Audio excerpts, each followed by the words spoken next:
Hey guys, ఇక్కడైతే mummy వచ్చేసి fish curry వండింది.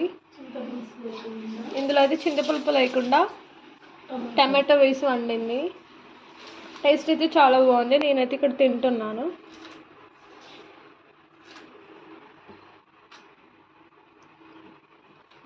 గంజలో వండే బదులుగా ప్యాన్లో వండుకుంటే చాలా బాగుంటుంది టేస్ట్. అండ్ ఇక్కడైతే చిక్కుడుకాయ కర్రీ కూడా చేసింది.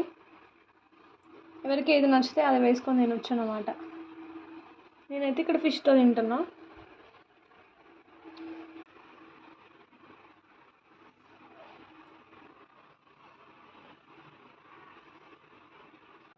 నేనైతే ఇక్కడ ఫాస్ట్గా తినేస్తున్నా.